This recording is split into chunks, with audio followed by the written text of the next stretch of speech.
Okay, good morning, everybody, and I'm proud to be joined by Senator Klobuchar, our ranking member on agriculture, and Senator Lujan, our ranking member on the subcommittee dealing with SNAP.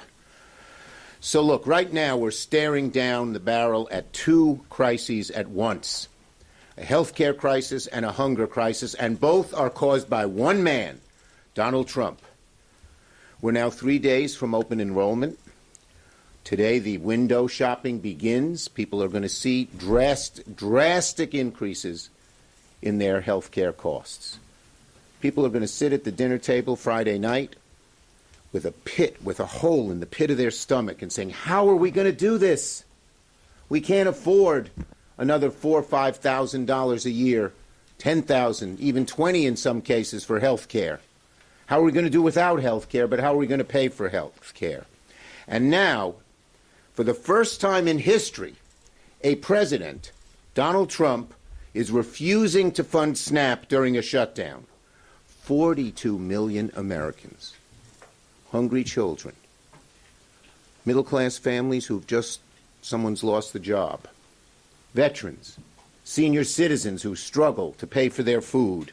All of these people will lose their SNAP benefits, not because the money's gone, not because it's not permitted, because Donald Trump ordered it stopped.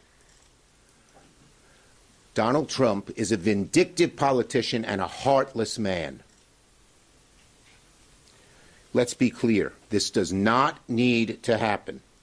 Never before, under any president, Democrat or Republican, has SNAP been cut off in a shutdown, and Trump knows he can do it. Here's what he said. Yeah, everybody is going to be in good shape. Yup. Donald Trump, when asked if he would fund SNAP next month, that's what he said this October. But then all of a sudden, seeing how badly they're losing on health care, he decided to use these 42 million innocent Americans as pawns. Back in 2016, here's Sonny Perdue, the agriculture secretary. They funded it under Trump. In the last shutdown, rather 2019, January 8th, 2019. They funded it. So don't believe the bull, and I hope in every story you will write that they can fund it on their own. And I'll tell you something else. John Thune is responsible. The Hawley bill now has 11 Republican co-sponsors and many, many Democrats, including myself, Senator Klobuchar, and Senator Lujan. We have all co-sponsored the Hawley bill. Today, tomorrow, if John Thune would put it on the floor, it would pass overwhelmingly. But he's afraid of Trump. He's going along in this heartless, cruel thing in Trump. Just a few weeks ago, Trump's own U.S. Department of Agriculture confirmed it had $6 billion in emergency funding to keep food aid flowing. When asked about SNAP at that point, here's what he said. Yep, everybody's going to be in good shape. That means he's got the money, folks. And these Republican lies, plain and simple, that they don't have the money, are lies. But they're vicious lies. They're hurtful lies. They're harmful lies. Okay? Last Friday, all of a sudden, Trump ordered that the USDA delete the plan and refuse to use the money. No reason, no explanation, plain cruelty. Cruelty that even Trump back in 2019 didn't do, but he's gotten so much worse and so much meaner and so much more desperate because he knows the American people are turning against him on health care and, as Amy will mention a little later, on SNAP as well. So Trump is weaponizing hunger. He's turning millions of children and seniors and veterans into political pawns. He's choosing politics over people, cruelty over compassion. And let's be clear about this. They've been on a crusade. The Republicans have been on a crusade against SNAP all year. They slashed it by $200 billion this summer to pay for their tax cuts for billionaires. So they've never wanted SNAP, and they don't want it now. But as again, they're using these 40 million innocent people as pawns. It's a disgrace. they can end it right now. Amy. Thank you. Thank you. Thank you, Leader, and thank you to Senator Lujan for leading a very important bill which would restore... Okay, I'm going to have to vote. I'll be right back. Okay, thanks. Okay, now we're say whatever we want here. So. That could, yeah, there we are. A very important bill that would restore the SNAP funding, and that bill, like the Hawley bill, as we could pass right now. Senator Lujan's bill that I'm co-sponsoring with him, he's the lead of the Subcommittee on Agriculture, actually includes WIC as well, so I'm partial to it. But the point is that both bills we're supportive of. And so Senator Thune should call these bills up. He should call both of them up immediately, and as Senator Schumer said, they would pass. So that's why this is such a false crisis. Why is it actually a crisis? Because the House isn't here. So if we pass the bill because they're afraid to vote on the Epstein files, it will sit over in the Halloween candy jar of Speaker Johnson, where, by the way, the candy is 10% more expensive because of the Trump tariffs. Secondly, that money, as Senator Schumer has explained, is there. There is $6 billion with a B, dollars that are set aside in a contingency fund for things like this. And one of the things that really bothers me about this is that they clearly knew that this could happen, and they actually had on their website, and I know many of you have seen this, a plan that was not issued under the Biden administration. It was issued under the Trump administration, and we screenshot it, so we have it. No one denied that it was out there. It's now magically disappeared like the East Wing. And it says this. It says, the receipts were these. This plan said, congressional intent is evident, congressional intent, that SNAP's operations should continue during a shutdown, and multi-year contingency funds are also available to fund participant benefits in the event that a lapse occurs. So there it is. We would call that a smoking gun in my old job as a prosecutor. They had it on their own website. They took it down at the administration's direction. So they have the money there, or they can fund it through legislation. So let's just make that clear. Then let's go to the second question. Why are they doing this now? I guess we could ask the same question. Why did Trump pardon George Santos when a lot of people in the Republican side in the House never would have wanted that to happen? Why did he suddenly ask for $230 million from the Justice Department? Why did he say he was going to run a third term and then back down? Steve Bannon put it out there. Why are all these things happening? Dominate the news every single day. Well, they think they can fool the American people. They're seeing their premium increases now. No matter how many things they throw out there, no matter how many families they threaten to starve, the fact is the premium notices November 1st is the date. It's not a December thing. It's not a January thing. It's a now thing. And when you, as we have done in going into a number of red states, Senator Kaine and I did a press call yesterday in Texas, 75% of the people, 75% of the people who are on the Affordable Care Act live in states that Donald Trump won. And they may not be in this building today. They may not be the people that you all talk to when you're walking around the hallways and see what people think about what's happening right now in America.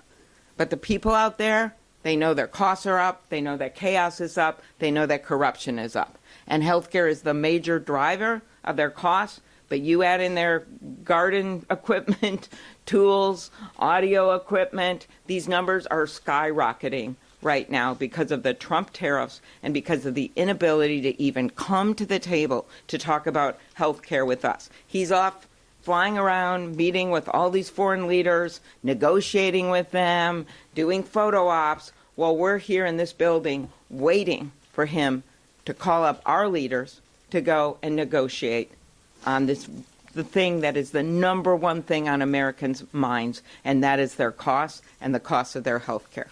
So I turn it over to Ben Ray. Thank you, Amy. Thank you so much. Did she say anything I wouldn't like? Anybody? There we go. There we are.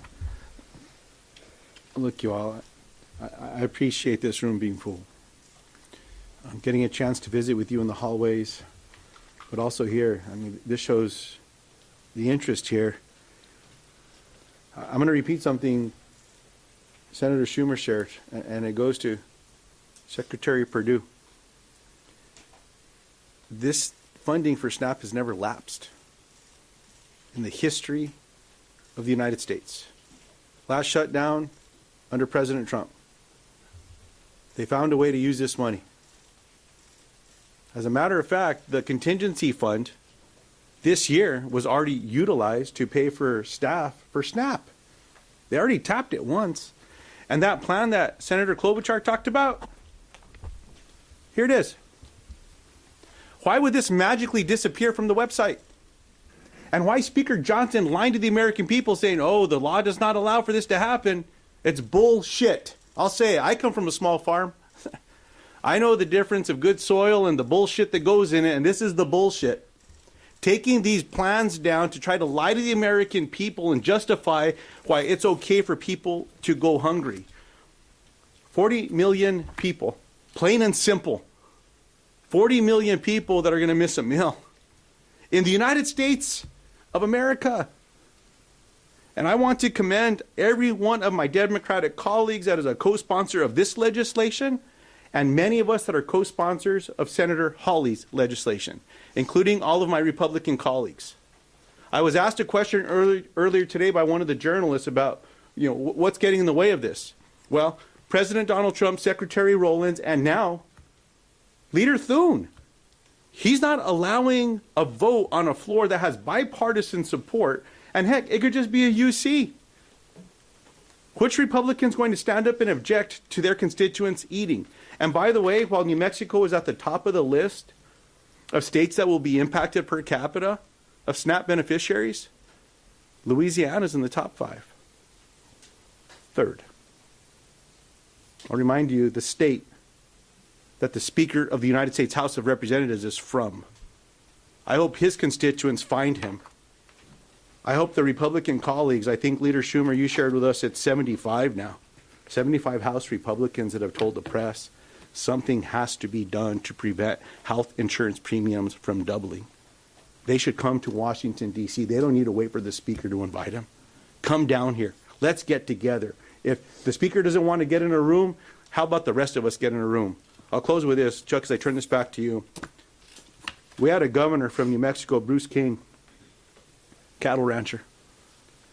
And he always used to tell folks, if you can't come up with the solution, sometimes you need to lock them up in a barn until they come up with the solution. Well, Mr. President, come back from jetting around the world, get back to the White House. President Trump said it's up to a president to prevent a shutdown. He said it does not bode well for presidents if there's a shutdown. Well, come on back. Bring everyone back. Let's get this done. But in the meantime, all that needs to happen is for Secretary Rowlands to say, no, we're going to use this fund. We're going to pay people food. Or we're going to pay for this program to get people food. That can happen right now. There doesn't even need to be a vote. But if they want to vote, bring one of these bills up. I'm confident it'll pass the Senate floor. Maybe that'll force House Republicans to come back. Okay, questions on this subject first. Yes. You've said that there are legislative solutions. Obviously, you said that the administration should tap into the contingency fund. But come the weekend, if SNAP does run out, tens of millions of Americans will go hungry. Are you getting a sense from your Democratic colleagues that the pain of that and other aspects of the shutdown might outweigh this fight? My Democratic colleagues are united in the fact that Trump and the administration can do this, not this weekend, tomorrow, today, right away. Every Democrat is a sponsor of Lujan's bill, and that's how we feel.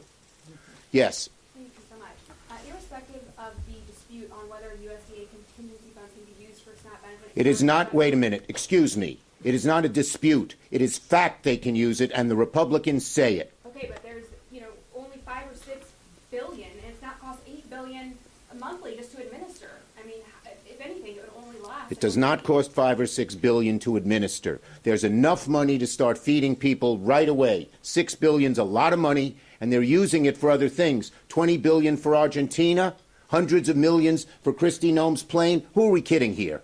Yes. What happens once it runs out? If it only lasts 2-3 weeks, do Democrats fold then? The bottom line is they can fund it just as in 2019, just as in other shutdowns, for a long period of time. And they also, if Go ahead. the contingency fund, which is $6 billion, which gets you nearly a month, 3 weeks, runs out, then they can pass Senator Lujan or Senator Hawley's bill, both of which we support, we know that there'll be 60 votes for that. Why aren't they calling it up? They're not calling it up because the House isn't here to pass it. That's the way it works. The House would have to come here. They probably would have to vote on the Epstein files, but they're choosing to let kids go hungry instead of having to vote on the Epstein files. There's no doubt about it. They have been out for 6 weeks on vacation. Just think, if they have all this money for Argentina and all this money for other things, they have enough money to keep funding SNAP. And they know it. And I just want to say what Lujan said. Johnson just lies. He lied about on immigration, on the undocumented. He's lying about this. He just outright lies, plain and simple. It is not illegal, and his own president has done it. Yes. Are talks ticking up as Kuhn indicated? Is there any conversation, any negotiation whatsoever happening behind the scenes? And if so, can you enlighten us on Yeah, there are occasional talks between Democrats and Republicans on this issue, but our Republican colleagues don't seem to be offering anything different than what their leadership has had so far. We hope that will change. Yes. Thank you, Mr. Leader. Understanding what you're saying about Republicans' options here for SNAP and the contingency fund, are you saying Democrats have no responsibility for the fact that We are saying the SNAP is not funded? We are saying the Republicans can fund it now, and they're using these people as hostages. Plain and simple. Next. That's the answer. The answer is they can fund it right now. Okay? Right now. Leader Schumer, on SNAP and on health care broadly. And by the way, we don't want to pit health care and food. They do. We think you can have both. Yes. On SNAP and on the ACA, Leader Spoon said yesterday he had just spoken to President Trump and that the president would be willing to sit down with you next week to talk about ACA subsidies. Is that an acceptable offer for you? If the government opens, by the way, is that an acceptable offer for you? We've always said, they always say, do it later. Do it later. Later, to quote Martin Luther King Jr. in his letter from the Birmingham jail, means never. They have had since March to do this. They've voted 3 times against it. So this idea, do it later, been there, done that. We have to do it now. The window opens. Thank you, everybody. On this subject? No, it's a difference. Bob Donnie, you gonna vote for him? Look, the bottom line is very simple. I have a good relationship with him, and we're continuing to talk. The vote is on Tuesday. What are you gonna do?